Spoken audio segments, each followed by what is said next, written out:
We'll vote on Kurt Wall, Kurt Alme, Leslie Murphy, Jeanine Pirro, Eric Siebert, and Nicholas Chase and Daniel Rosen. That's all for U.S. attorneys. I think they're highly qualified nominees. Two of these nominees have received blue slips from 4 Democratic senators. So I thank Senator Klobuchar, Senator Smith, Kane, and Warner for working to select qualified nominees. Their efforts are a testament to the way this process should work. I look forward to supporting them and encourage my colleagues to do the same. We'll also have the following 3 bills listed to be voted on. 1023, the Trace Act. 1029, the Opioid Overdose Data Collection Enhancement Act. And thirdly, the acronym that we call the Child Act of 2025. The 3 bills are part of a bipartisan effort tackling crime and protecting vulnerable populations. Each equips law enforcement and other decision makers with critical information either about the last known locations for missing persons, hotspots for drug overdoses, or criminal background of contractors responsible for taking care of children.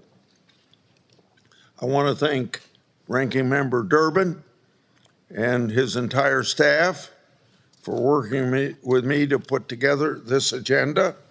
I'd also like to thank the members of the committee for collaborating on these public safety bills.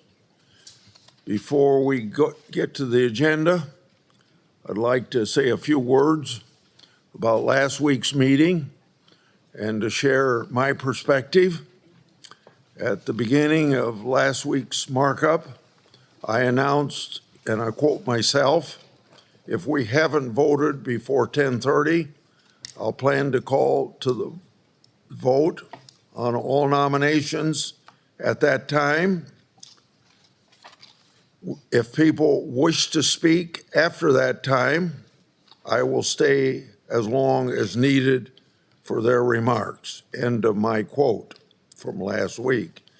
I set this time for last week's vote because of conflicts, including a markup in another very important committee. I think for most people that was the Appropriations Committee. My intention was to allow all of my colleagues to give their remarks either before the vote or after the vote.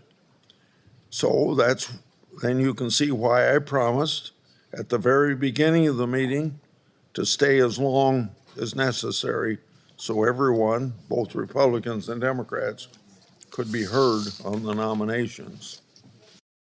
My colleagues didn't take me up on that offer.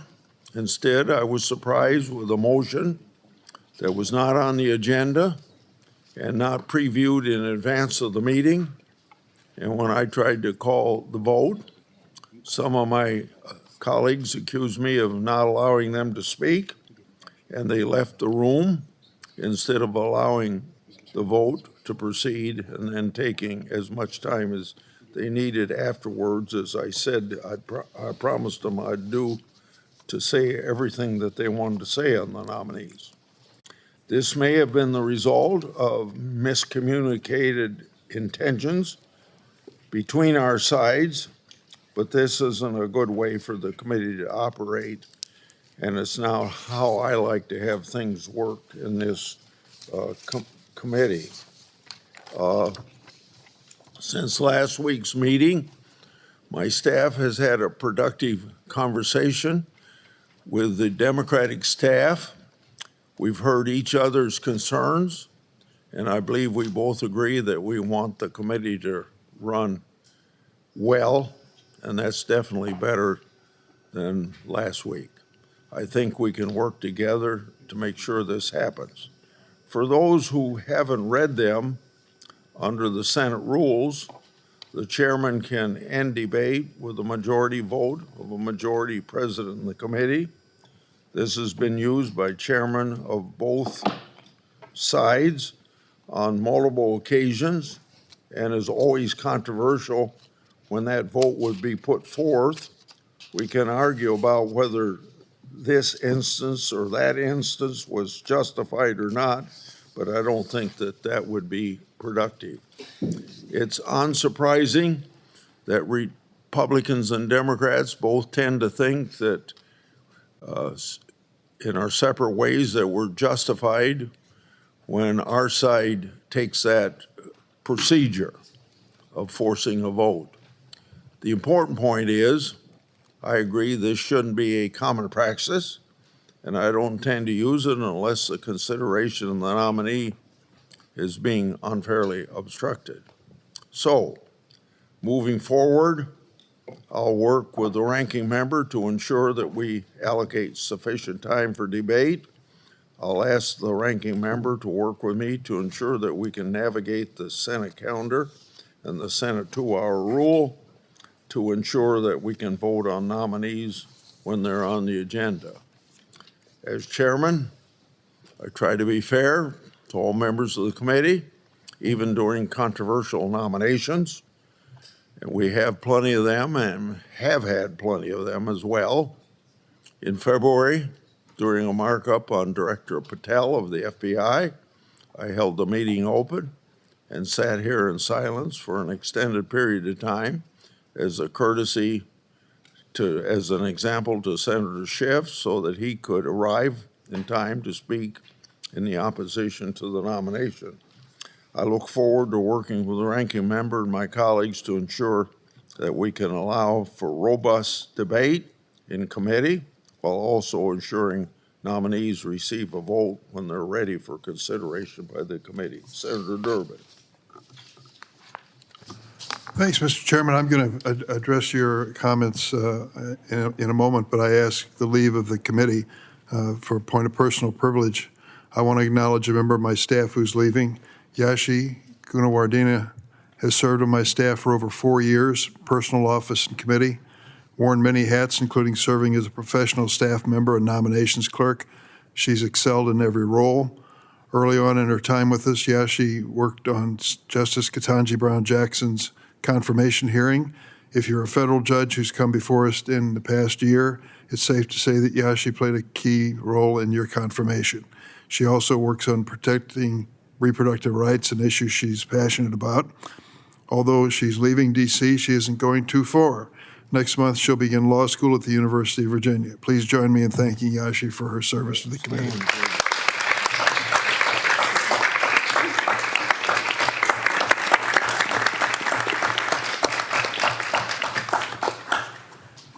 Thanks, Mr. Chairman, for your statement at the outset of this hearing as well about last week's markup. We were surprised by the amount of time we were given to discuss the 10 nominees. I remember expressly what you did say, that you wanted to call the roll at 10:30. You made that point early on. I didn't know if that was a hard and fast rule, but you did say it. I will acknowledge that point. I want to address the claim that this was based on precedent. The precedent for cutting off debate and overriding committee rules by majority was established by 3 Republican chairmen, Chairman Hatch, who in 2003 cut off debate on 2 judicial nominees, yourself in 2018 cutting off the debate on Brett Kavanaugh's nomination to the Supreme Court, Chairman Graham, who in 2019 cut off debate on a partisan immigration bill, and 2020 cut off debate on Amy Coney Barrett's nomination to the Supreme Court. I believe what happened last week was different from what I did in 2023 when I cut off debate on 2 district court nominees. In that case, the nominees were on the markup for the 4th time. They had already had nearly 2 hours of debate on the nominees, and every member of the committee had already had an opportunity to speak. In fact, we'd already voted on the nominees, and the only reason we came back was one of our members from Minnesota stepped off the floor at an inopportune moment and then came back on the floor and tried to register her vote in person, and we weren't certain that that would stand up to the test of whether it was a valid roll call, and we started over for another go-around. During my 4 years as chair of this committee, I provided members on both sides of the aisle with ample time to debate before calling votes. The bottom line is this. The Senate parliamentarian has been clear that a chairman can override committee rules by a vote of the majority of the committee. Both Republican and Democratic chairs have done that in the past. I think each of us would say that we did not relish it, but this committee has a long tradition of robust debate, and I especially appreciate your comments about trying to recognize that precedent in your own administration as chairman.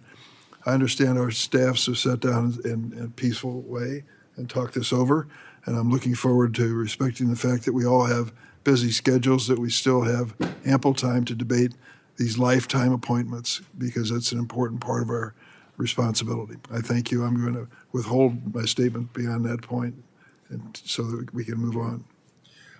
Now, if I could explain proceeding today, by agreement with the minority, we'll first voice vote all U.S. attorneys except for Pirro, and we'll do that en bloc. After a voice vote, I'll open the floor for debate on the nomination of Jeanine Pirro. Mr. Chairman? Before her roll call vote. After the Pirro vote, we'll proceed to the bills. So we'll now voice. Mr. Chairman? May I say something about the comments of the ranker and the chair on that matter of last week? I hope you can do it quickly. Go ahead. Mr. Chairman, both you and the ranking member said that the cutting off of debate had been done a handful of times. It was not relished by either the majority, when it was a Republican majority or Democratic majority. But the sentence that was said by both you and the ranking member was that you can end debate with a majority vote. I think what I said to you in a private conversation that I appreciate, and what I want to just say here, is that's not how it was done last week. We didn't have a vote. And that's what I was asking for time and time again during that episode. So clearly, I know the rules. Clearly, I've checked with the parliamentarian. We can override the rules of the committee, but there should be a vote. You began to call a vote, but then you were cut off by staff, and then we pushed the vote through.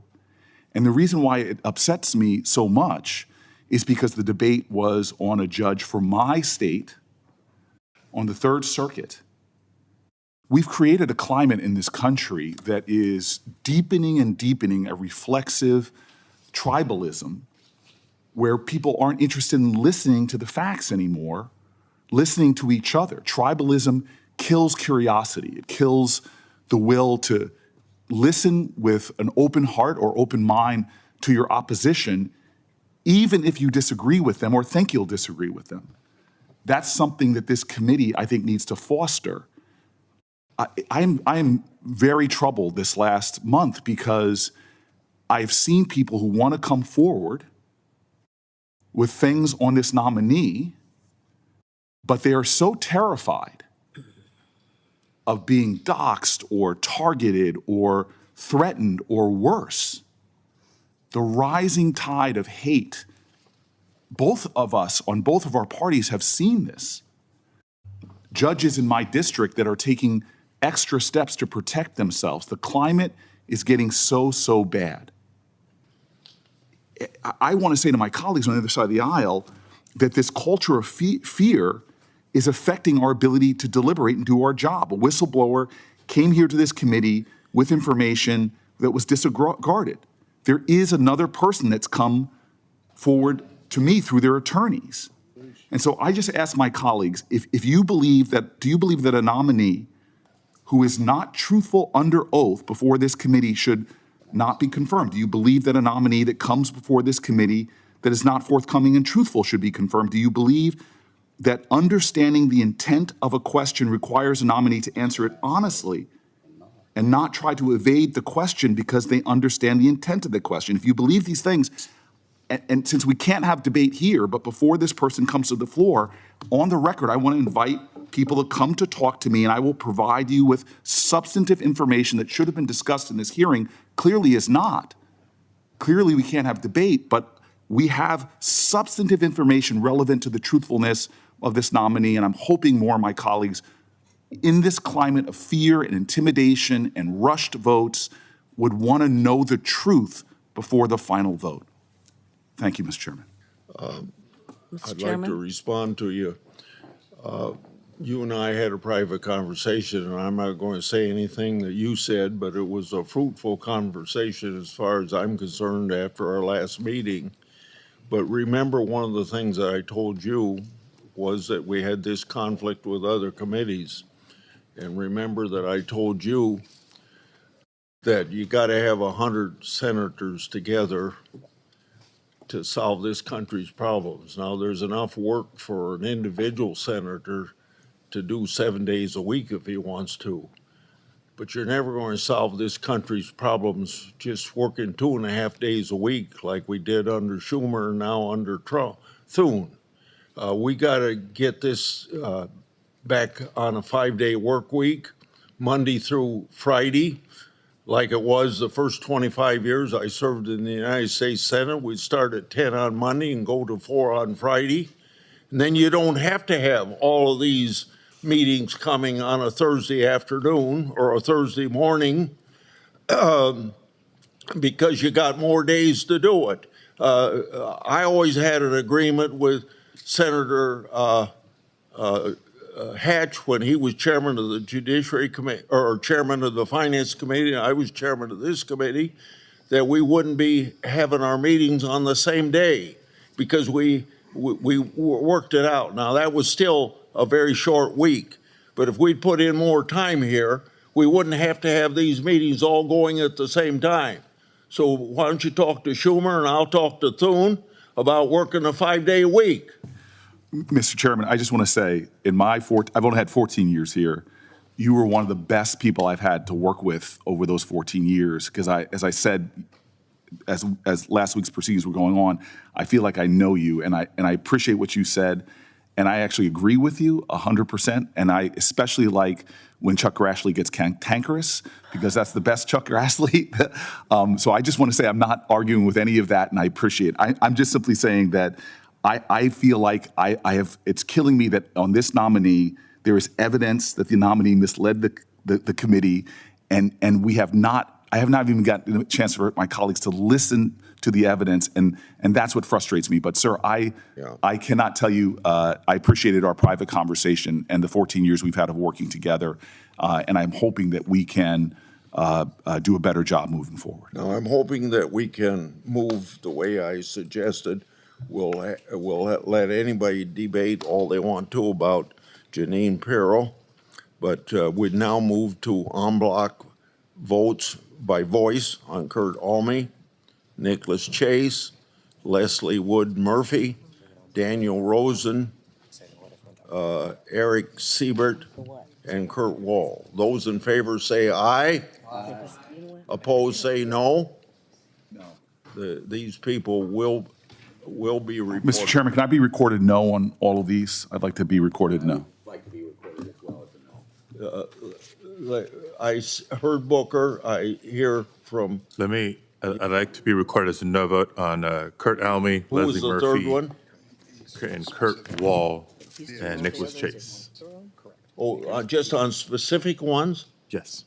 Booker's on all of them, right? And I would like to be recorded as no on all. On all of them, okay. And you?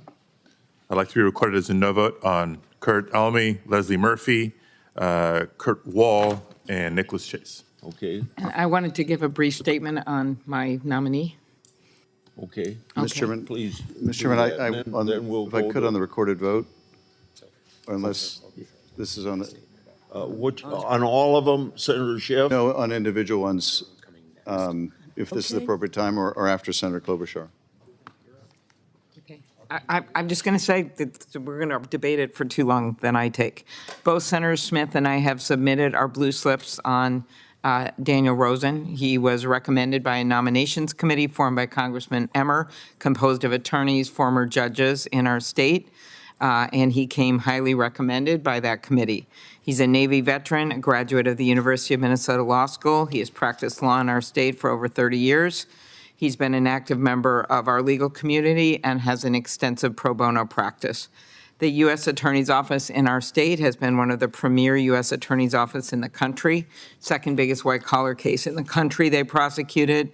They have been instrumental in combating violent crime, dismantling street gangs, combating human trafficking, taking fentanyl off our streets, and the office is currently leading the effort to bring the assassin in the horrific shootings, the murders of my friend, the state legislature, to justice. Importantly, Mr. Rosen has committed to us that he will continue the office's tradition of excellence. Now we'll go to debate on Pirro. Who wants to be? Mr. Chairman, Mr. Chairman? Oh, just a minute. Senator Schiff, you wanted to express a vote on? yes. Thank you, Mr. Chairman. I'd like to be recorded as a no on Kurt Elme, a no on Nicholas Chase, a no on Leslie Murphy, and a no on Kurt Wall. Okay, thank you. You'll be recorded. Thank you. I'm going to recognize, you're on Pirro, right? Yeah, I am. You go ahead. What, Senator. anybody else seek recognition on that previous roll call vote? I guess no. No, he wanted to speak on Pirro. Okay. Well, Mr. Chair. DC calls on you to reject Jeanine Pirro.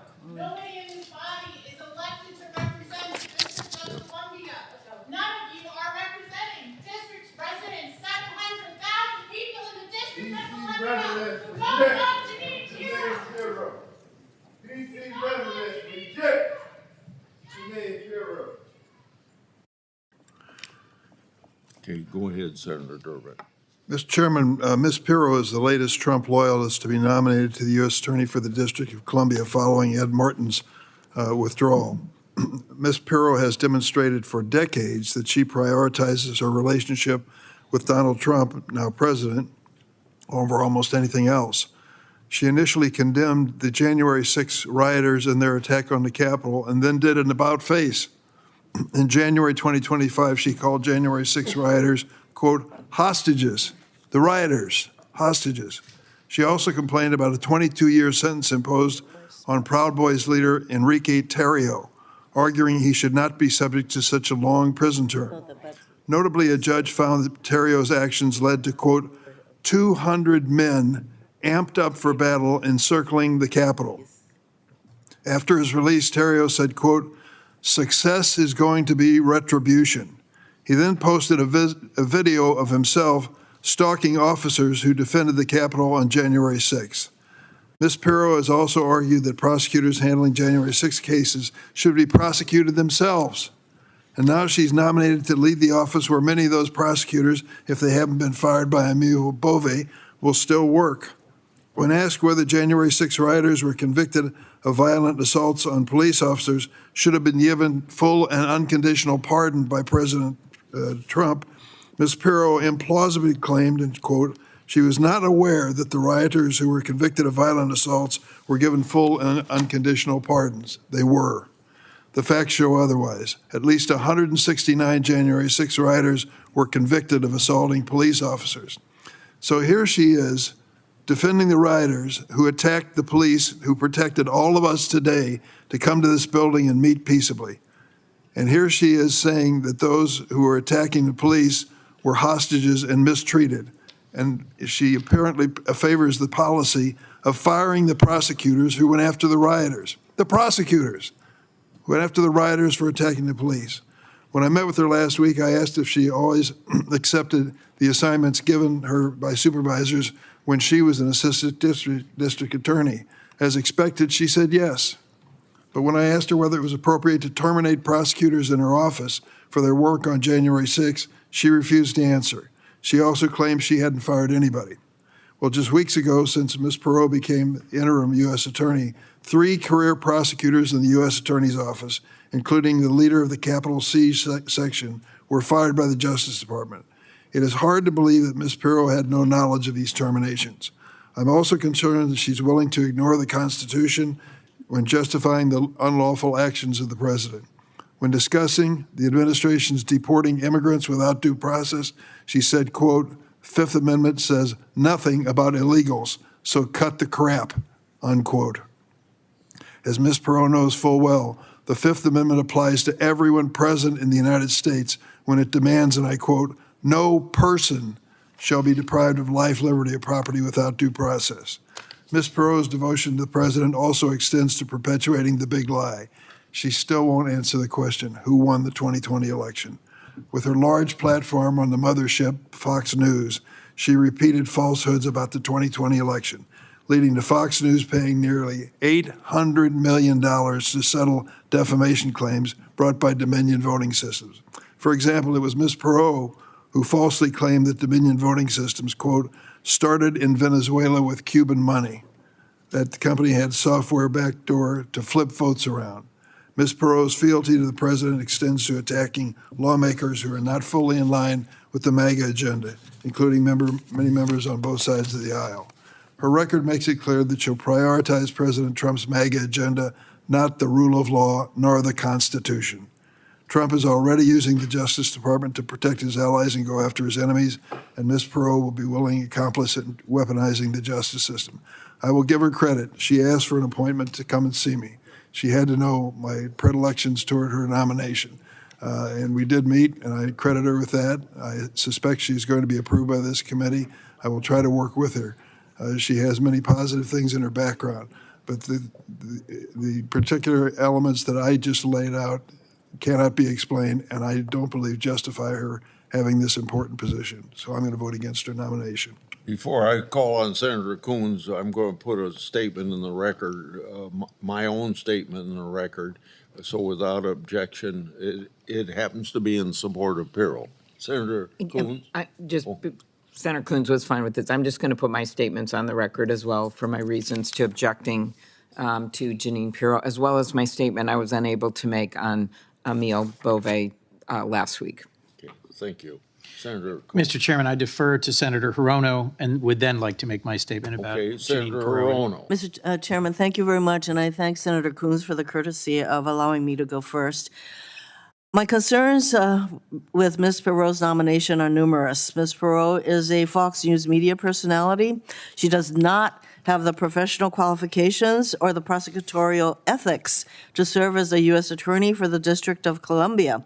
In fact, she seems to have no concept of ethics at all.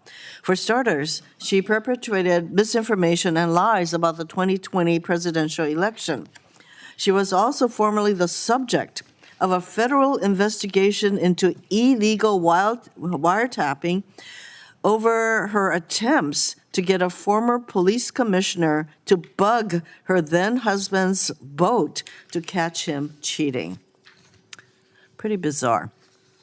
Later, Ms. Pirro personally lobbied President Trump to pardon her ex-husband for his multiple convictions of tax fraud and tax evasion, and he did so.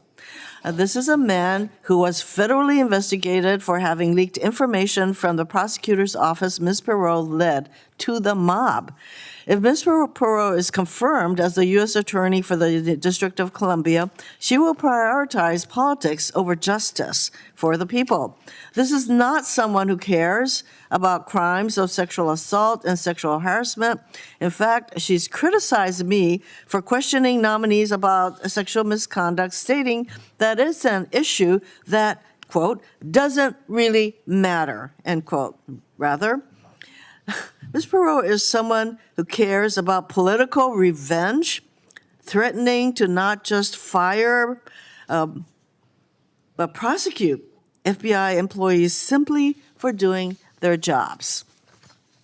Like all of President Trump's nominees, she has demonstrated unwavering loyalty to him. And if confirmed, we can expect that she will misuse the U.S. Attorney's Office to go after President Trump's political enemies. For these very serious concerns, I oppose her nomination and would urge my colleagues to do otherwise. Thank you. Senator Coons. Thank you, Chairman Grassley. I strongly oppose Jeanine Pirro's nomination to be U.S. Attorney for the District of Columbia. As we just heard from Senator Klobuchar, senators have the opportunity, the obligation, to review and consider nominees to serve as U.S. Attorney from their home states. The U.S. Attorney for D.C. is the only U.S. Attorney not scrutinized by home state senators or apparently the Senate Judiciary Committee. she is not a serious nominee. She has not practiced law in decades, although she sometimes pretends to be an attorney on TV and wants to lead what is one of the most important U.S. attorney offices in our nation. She's called the January 6 insurrectionists imprisoned for their actions hostages, and she's agreed that the prosecutors handling January 6 cases should be criminally investigated, and now wants to supervise those same prosecutors. I ask how they could trust her. We should bring Pirro in for a hearing so she could address these controversial statements, because she wasn't vetted by a home state senator and never got a nomination hearing. Mr. Chairman, I also want to briefly speak to Emile Beauvais' nomination, which I did not get a chance to address last week. The state of Delaware is in the Third Circuit Court of Appeals. I served as a clerk on the Third Circuit Court of Appeals. Most of us were here on January 6th, and we fled for our lives as insurrectionists attempted to stop the peaceful transfer of power and nearly succeeded. The United States Capitol Police saved our lives and did so by putting their own on the line. Hundreds of insurrectionists were charged and convicted for assaulting police officers that day. Mr. Beauvais used to agree with holding these people accountable. He even supervised some of the January 6 cases himself. But then President Trump pardoned all the insurrectionists, even those who assaulted police officers trying to protect us, and he changed course. He worked with Ed Martin to fire the January 6 line prosecutors. He demanded the names of FBI agents who worked on the January 6 cases. This is a shameful flip-flop that makes it clear he's willing to do whatever is asked of him, including attacks on law officers being disregarded. His response to your questions, for the record, Mr. Chair, condemned violence against law enforcement, but then said that some of the U.S. attorneys who prosecuted those violent insurrectionists were just as bad, calling them equally unacceptable. A remarkable statement, equating those who attack law enforcement with those who took those criminals to court and got them convicted, simply doing their jobs as prosecutors. I care deeply about this nomination. The person who fills this seat will hear cases brought by Delawareans, and based on what I've seen, I'm not confident my constituents will get a fair shake in front of Mr. Beauvais, especially if they're challenging something done by this administration. I urge my colleagues to reject this nomination. Senator Padilla and then Senator Schiff. Thank you, Mr. Chairman.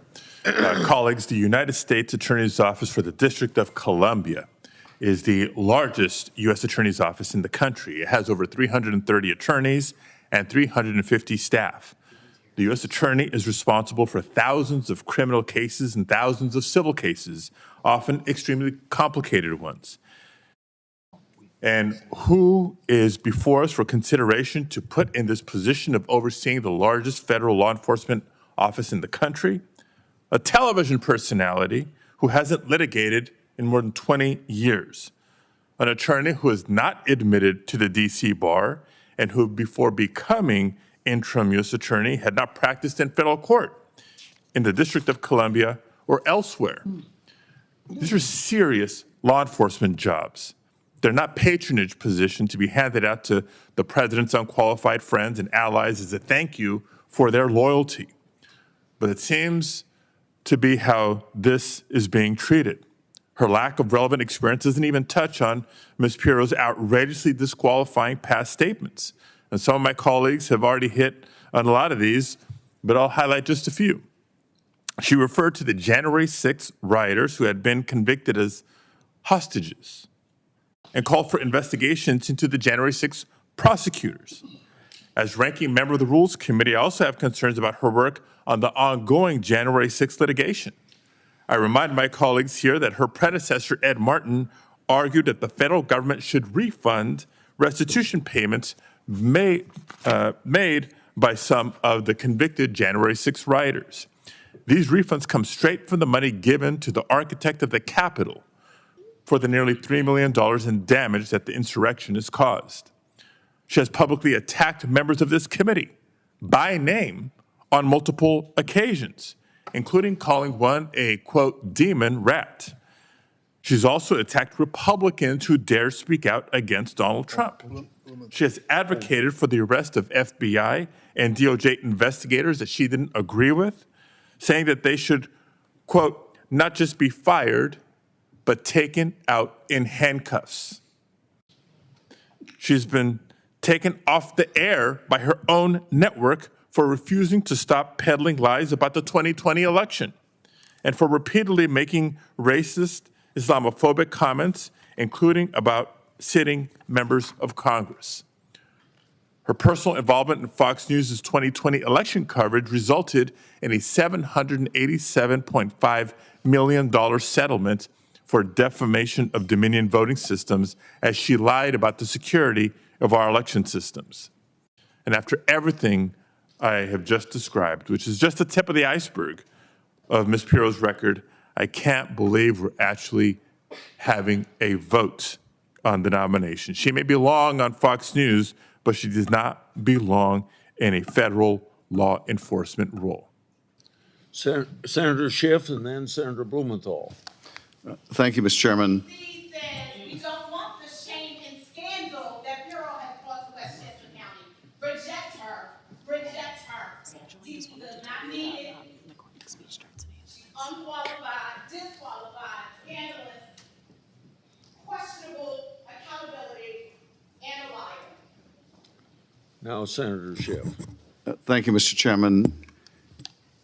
It's certainly, I think, come to all of our attention that the bench is held in a lower regard today than probably at any time in our lifetimes. So there are a lot of reasons why that is the case.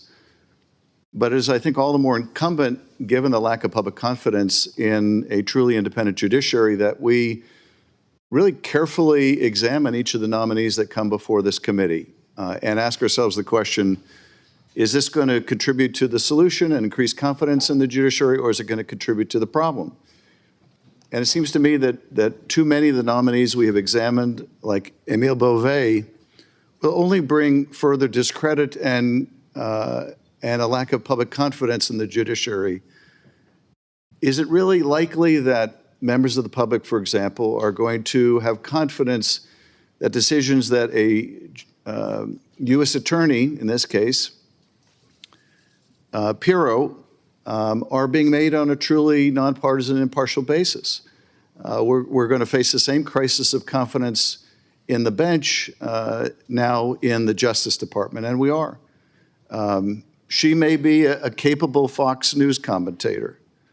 That is really not the criteria we should be using to pick someone for such an important office. I spent almost 6 years in the U.S. Attorney's Office in Los Angeles. I venerate the work that's done by the Justice Department, at least I have in the past.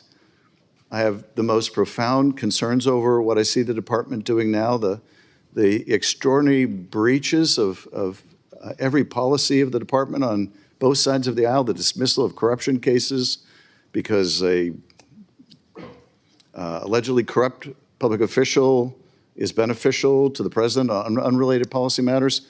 I don't know where this is heading, but putting Pirro in this position of responsibility is just going to contribute to the problem. I mean, if you look at what those who know her best had to say about her, as my colleagues pointed out, Fox had to pay Dominion $787 million for defaming that voting system. And after reviewing one of Pirro's monologues after the 2020 election, Fox News executive Jerry Andrews emailed network executives that her monologue was rife with conspiracy theories and BS, and is yet another example why this woman should never be on live television. I mean, even her own people on Fox thought she couldn't be trusted to be on TV, on their own network. And after the show was briefly taken off the air, Fox News producer Justin Wells described, they took her off because she was crazy. Optics are bad, but she's crazy. Well, her own executive producer also described her as nuts. Are we going to put someone that even Fox, and I'm not a particular fan of Fox, but even Fox thought was crazy, nuts, couldn't be trusted on live television? We're going to trust her with the lives and liberty of people in the District of Columbia? Her confirmation is only going to add to the lack of public confidence in the Justice Department. I asked her in my questions for the record if she stood by these comments she made that her own executives thought were nuts and crazy and not worthy of being on television, and she would not respond.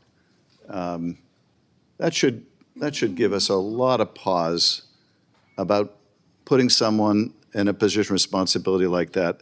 I would just appeal that when it comes to the Justice Department, when it comes to the bench, that we raise the bar a little. Let's not put people on the bench who are encouraging Justice Department lawyers to say F you to the court, or dropping legitimate corruption cases, or lying so badly on national TV that they cost their own network hundreds of millions of dollars. We could do better than that, and I would hope and urge that we will, and urge a no vote Senator on Blumenthal. Pirro. Thanks, Mr. Chairman. Let me just build on what my colleague, Senator Schiff, has said so well. What ought to concern us on this committee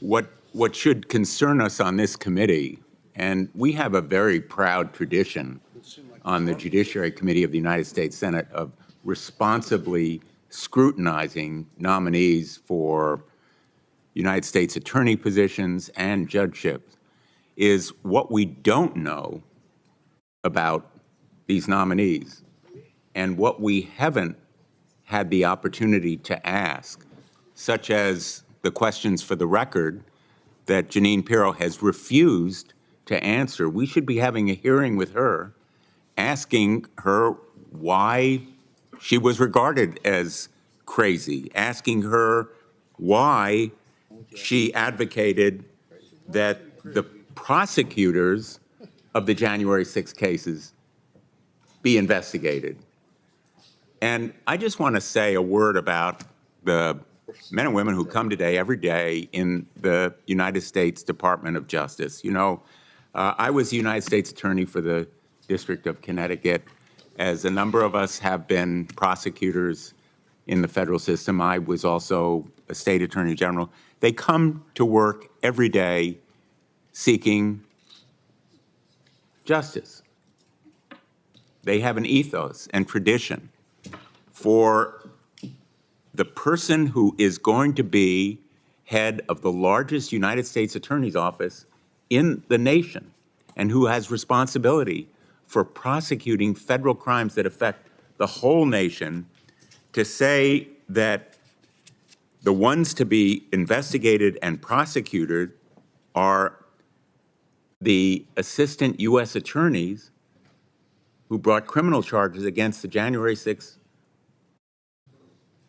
rioters, I think betrays the entire ethos and norms of the Department of Justice.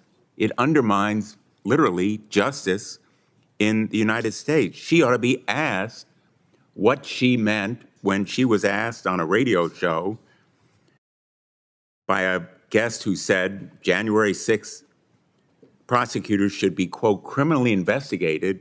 And she said, quote, I absolutely agree with that.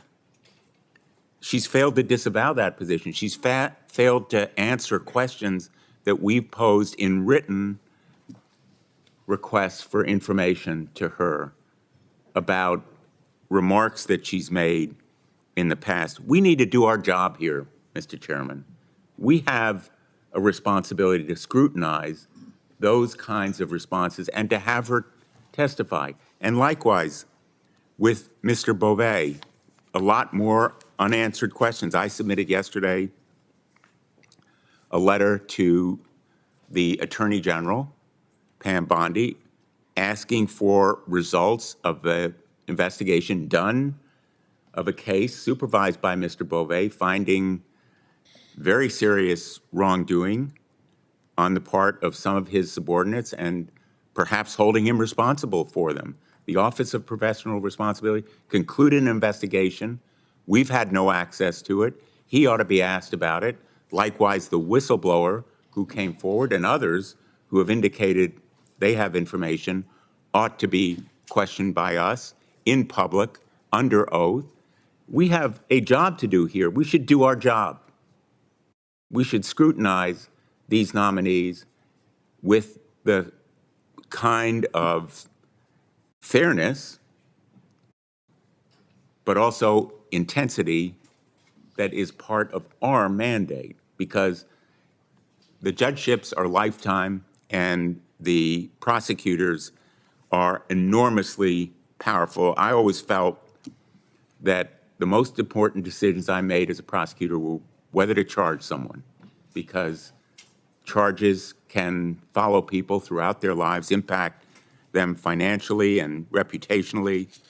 And she is going to command an office of hundreds of attorneys who will be bringing charges and perhaps devastatingly affect the lives of individuals, as well as clearly a responsibility to uphold the public interest in enforcing the law.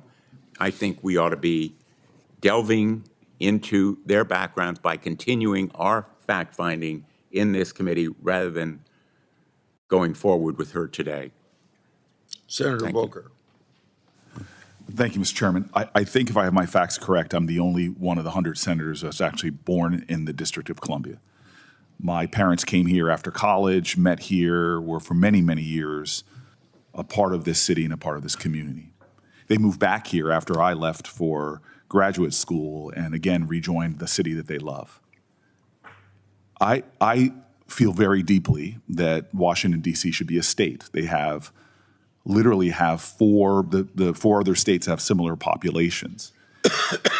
We had a revolution in this country for this very idea that we should not have taxation without representation. They have no senator. They have no one to speak up for their interests. They have no one to speak up for their values, no one to work in a cooperative fashion to make sure that the people in some of the most important positions in their community actually reflect that community. To me, this is yet another deep insult to the dignity and the decency of the people of Washington, D.C. It is deeply offensive to the people who have called this community home for generations.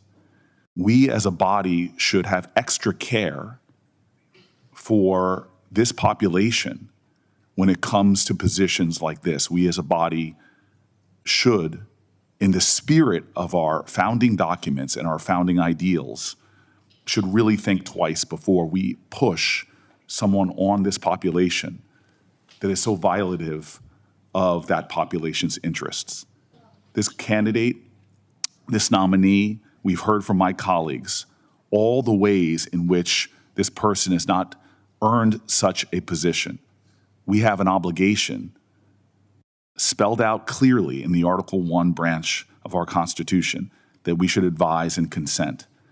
This, to me, is insulting to a population that deserves much better from this body, and I'm sorry that we're moving forward. Okay. Thank you, Senator Booker. It look- DC residents agree. We do not want Jeanine Pirro. We need a federal prosecutor.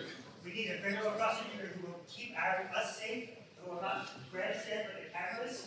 We need somebody who will not turn the resources of her office against us. We'll now turn to the nomination of Jeanine Pirro. What's wrong? We're waiting for Senator Blackburn. She just stepped out. We have to wait for her to get back. Ye gods.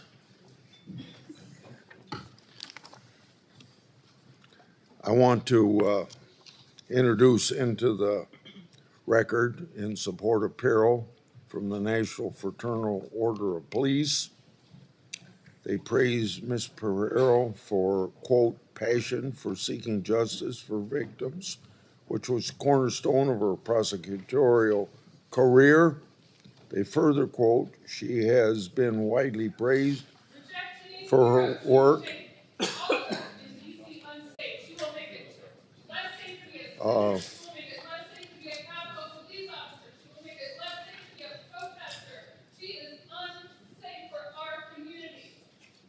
She has been widely praised for her work in prosecuting domestic abusers, sexual abusers, stalkers, and rapists.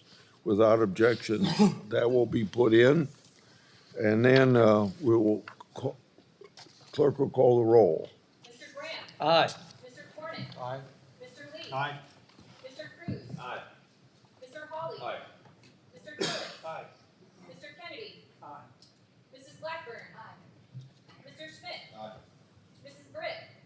Aye by proxy. Mrs. Moody? Aye. Mr. Durbin? No. Mr. Whitehouse? No by proxy. Yeah. Ms. Klobuchar? No by proxy. Mr. Coons? No by proxy. Mr. Blumenthal? No. Ms. Arano? No by proxy. Mr. Booker? No. Mr. Padilla? No. Mr. Welch? No by proxy. Mr. Schitt? No. Chairman Grassley? Aye. On this vote, the ayes are 12, the nays are 10.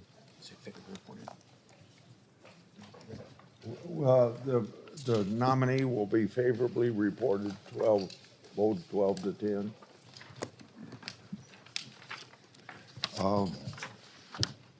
First up on the legislative agenda is the Trace Act.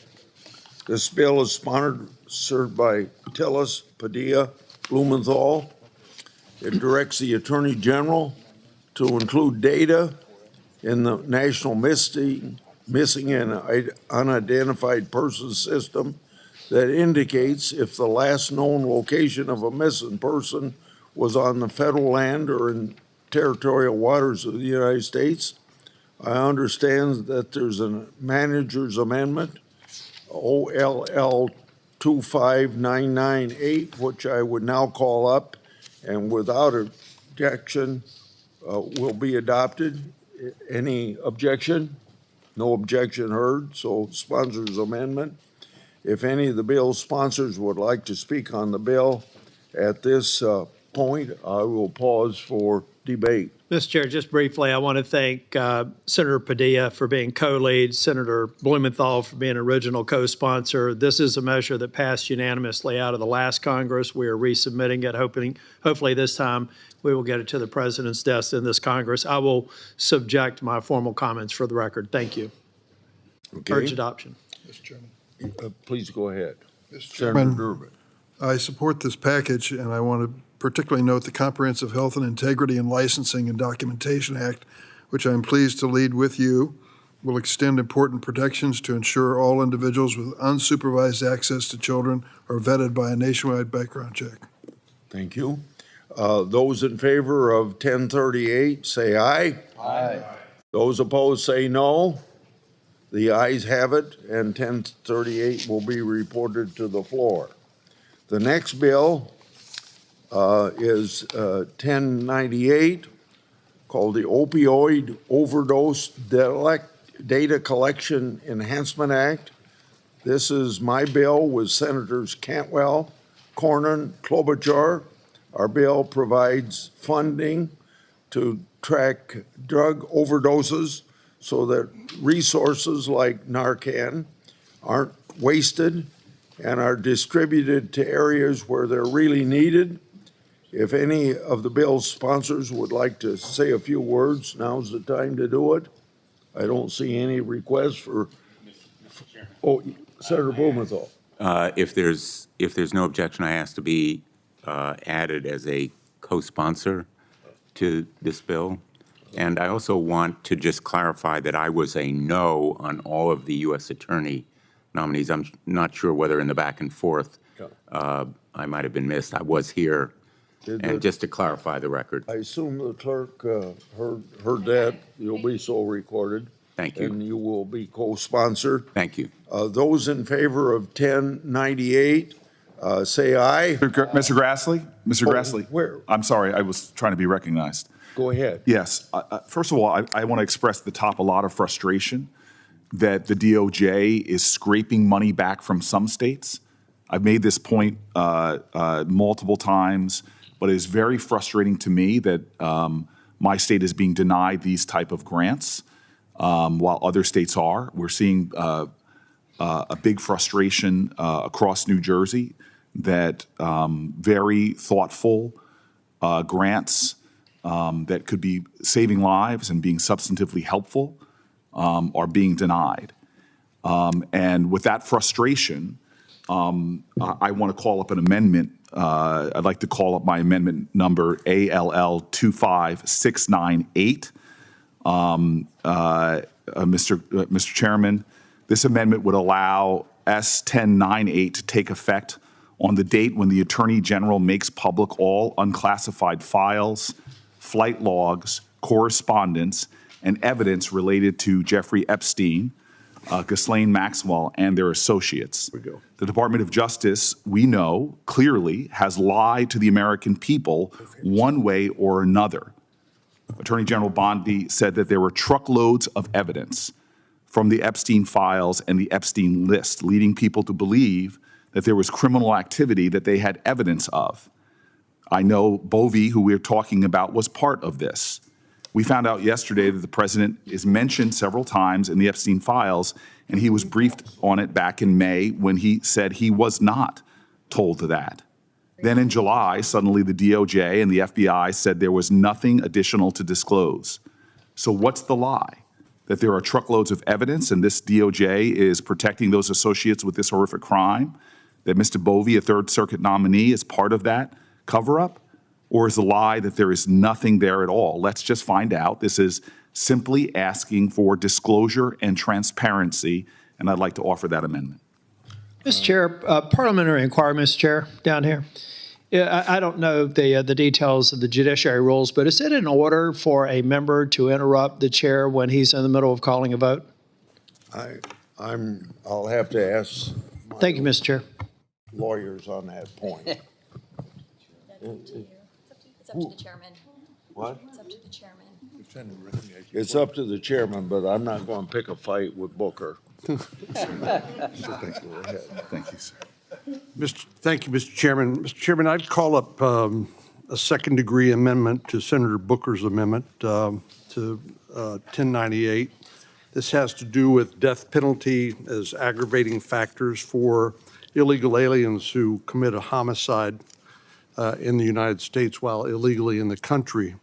I find it astonishing that our colleagues are more interested in the crimes of a dead man than they are in addressing the real problems that affect the public safety of American citizens on a daily basis, and virtually all of which flow from the open border policies of the Biden administration. As we discussed in a subcommittee hearing a couple of days ago, there are more than 200,000 illegal aliens under final orders of deportation who have exhausted all of their remedies under the law and who have either committed crimes or are charged with crimes. And yet we hear from our colleagues here that, well, these are just gardeners or housekeepers or people who are relatively innocent other than having committed the crime of illegally entering the country. But to our colleagues, the intrigue and salacious details of the Epstein case, of course, are a great distraction from the issues that have make a meaningful difference in the lives of ordinary Americans, and what I thought we were here to actually serve, which is their interests. And what do the American people really care about? Well, that President Trump is doing exactly what he promised to do and what he campaigned on from the moment he took to the campaign trail and, of course, has followed through on and kept that promise now he's in office. Let's talk about how President Trump has kept his promises when it comes to making our communities safer by securing the border and enforcing our immigration laws. He promised to restore America's standing in the world, and President Trump has kept this promise from making his tax cuts permanent through the One Big Beautiful Bill to trade deals that put America first and stop unfair competition by our adversaries, help lower inflation, lower gas prices, lower food prices. President Trump is delivering on the pocketbook issues that virtually all Americans care about. And let me turn to national security and public safety. He promised to secure the border. Promise made, promise kept.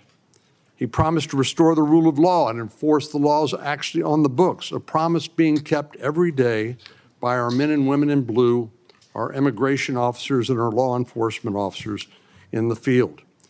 This last hearing, as I indicated earlier, I held a hearing on President Biden's open border policies that led to our country being flooded, literally flooded, by millions of illegal aliens, including among that terrorists and gang members and people who committed heinous crimes against innocent American citizens like Laken Riley. We heard the stories of two angel moms, Tammy Nobles and Marie Vega, both of whom have to live every day with the horrendous murders of their loved ones.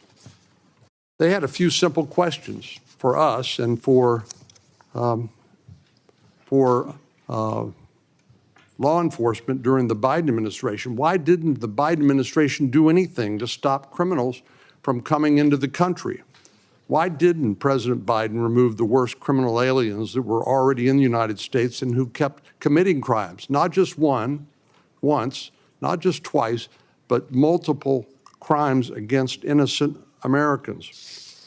Why aren't congressional Democrats more concerned about keeping our communities safe than they are about distractions like the salacious details with regard to a dead man, Jeffrey Epstein? As Ms. Vega told us, no mother should have to bury her child before she dies, and certainly not bury a child because he or she was killed by an illegal alien who should have never been here in the United States in the first place. Yet my colleagues insist there's nothing to see here and that the real crime is President Trump being in office and enforcing the law. They lost the election, fair and square. President Trump received a mandate, and they still haven't accepted the fact that he won the election on November the 5th.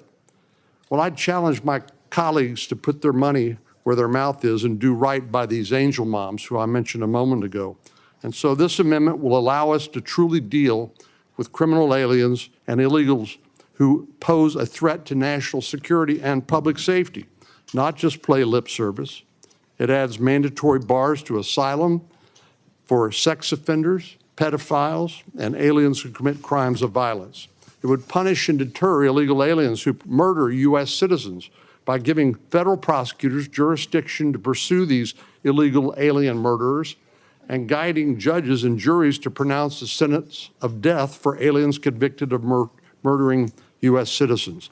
If my colleagues truly care about public safety, they will vote for my amendment today. Mr. Chairman. Before I call on Senator Blumenthal, no, Senator Blumenthal was going to be next. Before I call on him, I'd like to say a couple things. Number one, we're in the middle of a vote, so we may not be able to get these three bills out. Secondly, I know that if we got to go to finality on these amendments, we'll have to do that. But I would beg with the two people that are sponsoring amendments, we're dealing with an opioid overdose bill with the problems we have. It seems like this is a bipartisan bill too, why we should screw this bill up. And I would ask if my colleagues would think about changing their mind on offering the amendment. Senator Blumenthal. Thank you, Mr. Chairman.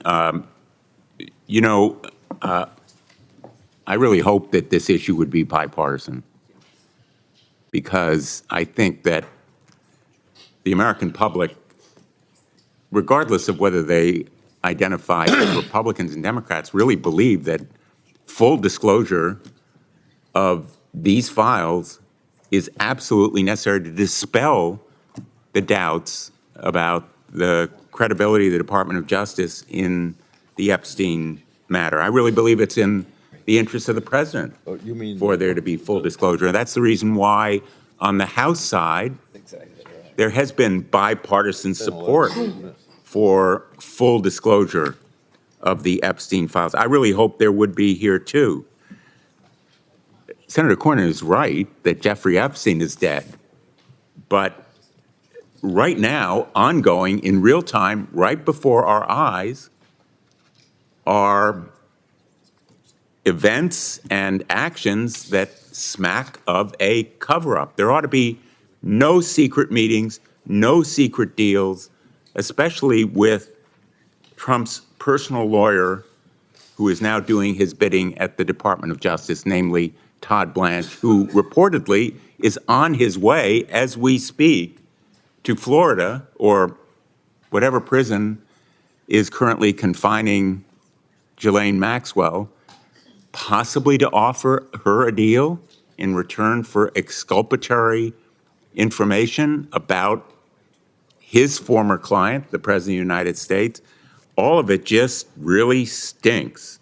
No ordinary person can send their Department of Justice henchmen to some kind of cover-up talking to a convicted felon in a federal prison. And unfortunately, the appearance here is that President Trump, once again, is misusing his power corruptly to benefit himself. Most people can't do any of it. It is unfair, and it undermines the credibility of our entire criminal justice process. The American people deserve full disclosure of this file. I hope we can have bipartisan agreement. Senator Mr. Chairman, Mr. Chairman, well, I should probably go back and forth. Go ahead, and then I'll call on Durbin. good call. Mr. Chairman, are we under some sort of time limit by which we have to act today? If we want to get these bills out, the answer is yes. Whenever we lose a quorum because there's a vote going on or the 2-hour rule is kicked in. How can we go ahead and vote while then allowing everybody else to have their say? I'll stay around as long as people want to speak. Could we go ahead and vote? And then those who would like to make comments can stay. Would that be okay? We could. Pretty please, with sugar on top? We could, but I'm not going to have a upheaval like we had. You won't have a fight with Booker. He's okay with that. Go ahead. Senator Biden asked for the floor. But can we do that, Mr. Chairman? That was a question, actually. I'm going to ask, can we proceed to vote on these amendments and then proceed to vote on the bill? I have a question on the Cornyn second degree. But I have a question first. I'm sorry, I thought you gave up the floor. Go ahead. No, sir. Can we go ahead and vote on the bills? And then you stay, or whomever else wants to stay, to let everybody finish making their remarks in light of the fact that we have a time limit by which we have to act, and we're in the middle of a vote. I thought I answered that by saying that I wanted to make sure that we had a consensus that we ought to do that. There's a vote on the floor. Someone vote on this. Can we vote? I don't hear an objection, Mr. Chairman. Well, I didn't hear a motion. I make that motion. Okay. That we vote? Excuse me, would you restate your motion? Sure. I move that we go ahead and vote on the matters before us in light of the fact that we're under a time limit. Clerk will call the roll. Thank no, you. no, Mr. Chairman. Mr. Chairman, I think I'd just like to be recognized. I know Senator Durbin and Senator Whitehouse, who outrank me on this committee, have asked to be recognized as well to speak. I don't want to pick a fight with Mr. Booker either, but I made a motion. Is my motion in order, Mr. Chairman? Yeah, your motion is in Could order. we have a vote, Mr. Chairman? Pretty Can I please. have a vote? Yes, call the roll. Thank you. But we clarify, without a discussion on the second degree amendment? Don't call the roll yet. Without discussion or debate On the, you on just, the motion? Go ahead, sir. I don't want to jump over the ranking member. I'll defer. Okay, so Go ahead. I'm reading that Cornyn second degree, and he said a lot of really important things about immigration that are worthy to be discussed. And I'm happy to vote on an immigration bill. I disagree with the death penalty. I will vote my conscience on this. But I want to draw everybody's attention to the first two lines of your second degree. They have nothing to do about immigration. They have nothing to do with the death penalty. I've never seen this before. His first two line is not to bring up this important issue that should be discussed, debated. Your first two lines are to strike my amendment in its entirety.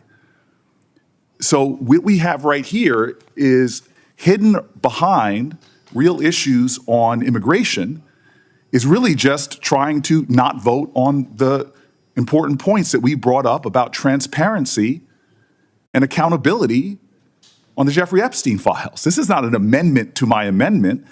This is an attempt to strike what I have a whole list of prominent Republicans, elected leaders, who want the same thing I want, which is just to have transparency on this matter. Can we vote I've on my heard some of the second degree? comments. If I can finish, Mr. Chairman. Go ahead. I have heard public statements by my Senate colleagues on both sides of the aisle. I've heard comments from Republicans on the House side and Democrats on the House side that we want transparency and accountability on a matter of public safety. Senator Cornyn said that Jeffrey Epstein's dead yet, but his victims are not. There are women who have horrific stories of vile violence that was committed against them. We have Pam Bondi, our Attorney General, who said that there is evidence, truckloads of it, as to these crimes, potential co-conspirators, potential others involved. How can we not want to just know what happened? Why are we trying to simply turn away from the highest law enforcement officers in the land, from our FBI director to our attorney general, who spoke towards crimes committed and others involved in those crimes? Why are we considering an amendment that is hiding behind real immigration issues, but real intent is to strike a simple request for transparency, for accountability, that Republican voices all across the spectrum have been demanding from this president and this attorney general? So if Senator Cornyn is going to offer an amendment, I'm going to offer a third degree that simply strikes his first two lines. I'll vote on your immigration stuff that you so strongly stated there was the importance of this, but you hid the fact that you put here the real intention of your amendment. It has nothing to do with immigration. It says it right here in the first two lines. The real effort was just to not have accountability and transparency. What are you afraid of? Mr. Chairman, may I respond? Yeah, you may respond. I trust the Senate-confirmed Attorney General of the United States to make the proper legal analysis to determine what of the Jeffrey Epstein files can be released. He was confirmed by the United States Senate as Chief Law Enforcement Officer of the United States. I trust her to make the right legal determination. But I would ask my colleague from New Jersey, you claim you care about the victims. Do you care about Tammy Nobles? Do you care about Marie Vega, the angel moms who lost their loved ones, their children, to the acts of an illegal alien who never should have been here in the first place? Do you care about them? Can I respond to the senator's question? Sir, I've known you for 14 years. You and I both care about victims of crime. And to suggest otherwise is stunning to me. Senator, if I may finish, sir, Senator, I allow you to finish. I asked sir, you a question. And I'm trying to I didn't answer. make an accusation. Mr. Chairman, I asked you Mr. a Chairman, question. Mr. Chairman. Answer the question. I should have allowed a time to respond to the senator's question. I did not interrupt him, and now he's interrupting me. Please. It is another violation of the decorum of this place. Go ahead, Senator Bolton. Senator Cornyn, both you and I have spent our lives. I know your record. I know your history. I know what you've done. I would never, ever question whether you care about the victims of a heinous crime. You ask me if I care? Absolutely. Thank you. No, I'm not finished yet. Well, thank you for answering the question. Well, I'm going to answer the question in full. You are not sincere. Let me explain. Sir, he has put an amendment in. Would you allow trying me, to use the horrific nature Would you allow me as sponsor of this bill to Sir, explain? I will not pick a fight with Chuck Grassley in the same way that Chuck Grassley won't pick a fight with me. The reason for his amendment is because your amendment says that this bill that we're working on will not go into effect until we get all these records. And this bill is an opioid bill to help solve some of the drug problems in this country. And we ought to get it passed because it's a bipartisan bill and it's very badly needed. Sir, may I respond? Yes. So I said at the top of my comments, my frustrations, we've said it to your staff, we've said it to others, that when funds like this have been made available so far in the first 6 months, they're clawing back funds from my state. And that's unfair, and I would like to deal with those. We could deal with them. given that, I am sticking to an amendment that is not controversial. I know it's not controversial, sir, because I've seen polling literally on Republican channels that the overwhelming majority of Republicans and Democrats want transparency and accountability. That the overwhelming majority of Americans has seen that one of these two things is lies. Is there truckloads full of evidence as to victims of crime not having justice? Have we been lied to? Who are we trying to protect? What are they trying to hide? This is not controversial. We have Republican leaders in Congress calling for the same thing that this amendment calls for. And so for a second degree to be offered to mine, where you're using horrific crimes to hide the real intention of this, if this amendment is so important, just strike the first two lines that strikes my entire amendment. The intention of this is clear. It's to not give the American people accountability, transparency, and truth. That's what we as the Judiciary Committee should be seeking. So I offer a third degree amendment, preserving every noble thing that the senator from Texas said he wanted. You can't offer a third degree amendment. I can't offer a third degree. Then I ask that we strike the true intention of his amendment, the first two lines. At this stage, you can't offer a third degree amendment. If there's some way for you to do that, I don't know what it is. Yeah, may I respond? Yes. Briefly? Then we'll have a roll call vote, because I know you folks want to get votes on your amendment. I asked you to withdraw them, and you aren't withdrawing them. So Well, I just want to ask a question, Mr. Chairman. In your opinion, would the addition of these amendments to the underlying bipartisan bill jeopardize our ability to pass this underlying bill, anti-opioid bill, out of committee and across the Senate floor and get it enacted into law? Would these amendments jeopardize that? I see them jeopardized in ways even beyond what you said. So, because if we pass the legislation with this stuff on, it wouldn't go into effect anyway. Who knows how far down the road? When the president signs the bill, I want it to be effective. That's what I thought, and I appreciate your answering the question. I think the debate that Senator Booker and I have is not something that's going to be resolved today. And so it will continue. So I think regardless of how we act on the underlying bill, that debate will continue, and neither he nor I are giving anything up in terms of our ability to continue to debate this topic. But I'm willing to withdraw my amendment if Senator Booker's willing to withdraw his amendment in the interest of passing this bipartisan anti-opioid bill out of the committee and through the Senate and seeing it enacted into law, and hopefully saving some lives in the process. Senator Booker. Mr. Grassley, sir, I have asked for someone to address my New Jersey concerns for months now. There was an incident in which you got a special carve-out for your state when they froze funds, but I have got no justice for New Jersey.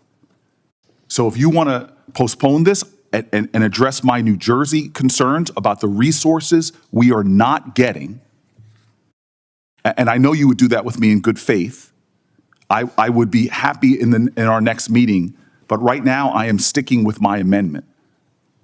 It'd be faster to address your concerns for New Jersey if you'd asked me to help you with the administration to get something done so you can get your money. Sir, I've got no, not from you. Then if you do it through the legislative process, tell me that. Let me make a conversation with the White House on your issue. But I'm going to stick with my amendment until I get satisfaction on that. The clerk will call the roll. And what are we voting on? I have no idea. On my amendment? No, we're voting. It's the second degree. Call the roll on the Cornyn amendment. Mr. Grant. Aye. Mr. Cornyn. Aye. Mr. Lee. Aye. Mr. Cruz. Aye. Mr. Hawley. Aye. Mr. Tillis. Aye. Mr. Kennedy. Aye by proxy. Mrs. Blackburn. Aye by proxy. Mr. Schmidt. No. Mrs. Britt. Aye by proxy. Mrs. Moody. Mr. Durbin. No on concealing the Epstein files. Mr. Whitehouse. No. Ms. Klobuchar. No by proxy. Mr. Cruz. No by proxy. Mr. Blumenthal. I vote no because I vote no on concealing the Epstein file. Ms. Romero. No by proxy. Okay. Mr. Booker. I vote no on this effort to conceal the Epstein files. Mr. Padilla. No. Mr. Welch. No, I'd like the Epstein files. Mr. Schitt. No on concealing the Epstein files. Chairman Grassley. Aye. On this vote, the ayes are 12, the nays are 10. Okay, the Cornyn amendment is adopted. Now we will go to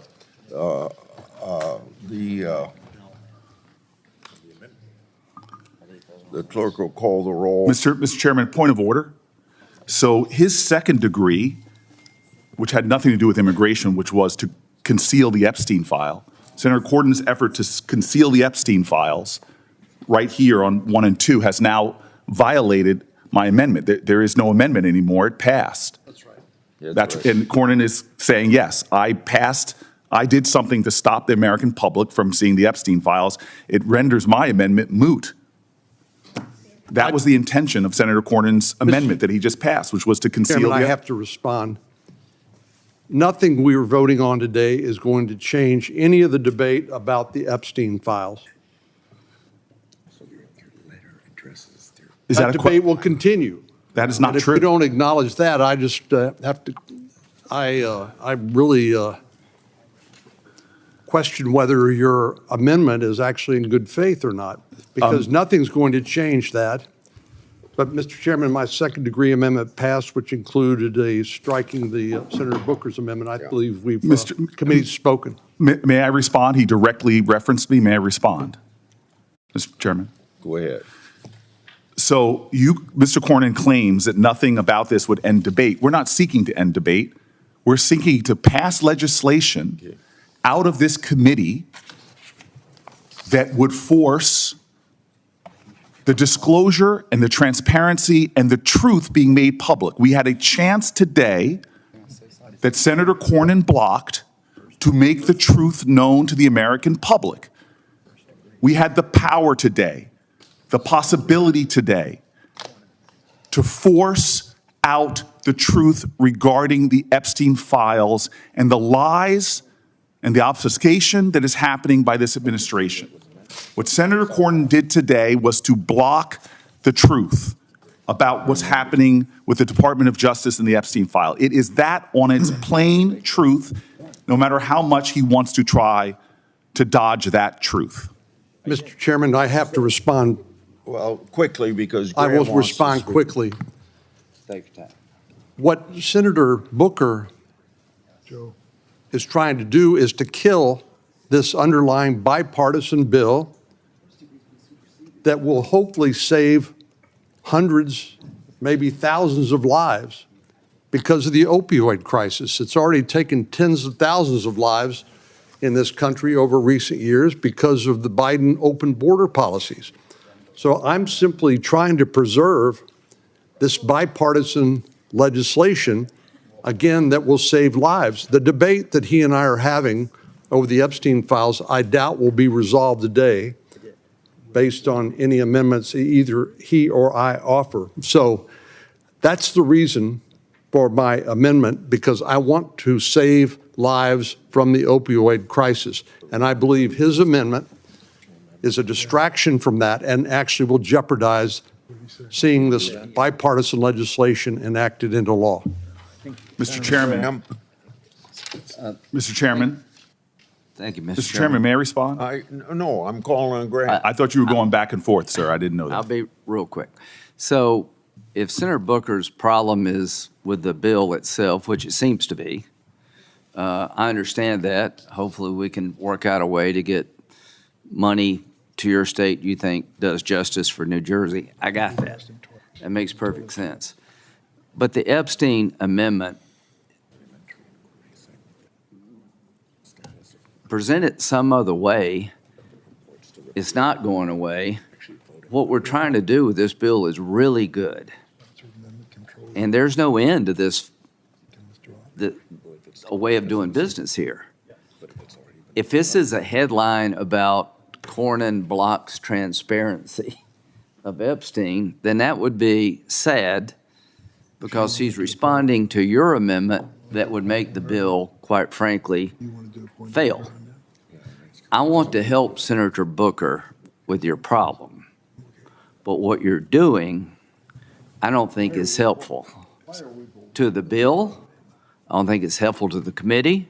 I don't think it's helpful to your problem. Senator Graham, there's not been a time in my career where you said you want to help me that you didn't. So I'm going to take you up on that, and I'm going to withdraw. I'll be glad to. And I'm going to withdraw my amendment. You're a good man, and I will try to deliver with Senator Grassley the best I can.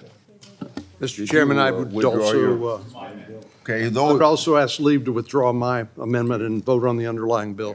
those in favor of 1098, say aye. Aye. Those opposed, say no. The 1098 is reported. Now, the last bill that we have on the agenda is the Child Act. I co-lead this bill with Senator Durbin. The bill ensures that all individuals with unsupervised access to children is authorized to receive nationwide background checks. I'd like to recognize the bill's lead sponsor, Senator Durbin. I think you already spoke on it, didn't you? Yeah. Those in favor of 1528, say aye. Aye. Those opposed, say no. The ayes have it. The bill will be reported and the committee's adjourned. Thank you.